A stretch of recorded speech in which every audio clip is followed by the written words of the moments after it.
Now, we'll look at the muscles of the pelvic cavity. First, we'll look at two muscles which form part of the wall of the pelvic cavity, piriformis and obturator internus.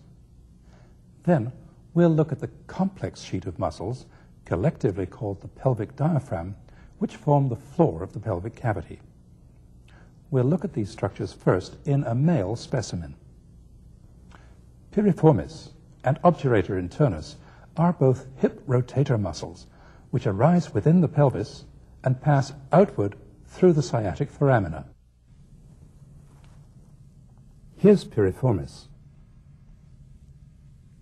Piriformis arises from here on the sacrum.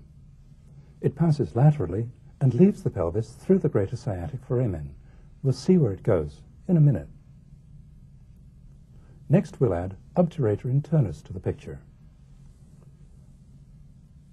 Obturator internus arises from the obturator membrane and from this wide area around it.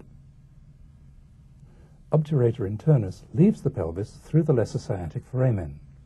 In doing so, it makes a 90-degree turn around the lower part of the ischium.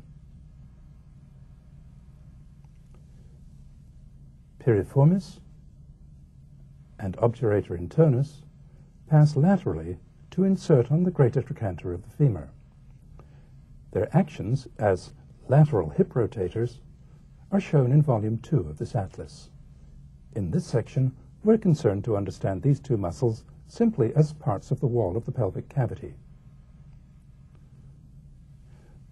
The obturator internus muscle is covered on the inside by this layer of pelvic fascia.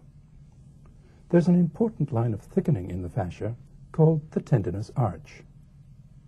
The tendinous arch goes from the body of the pubis to the ischial spine.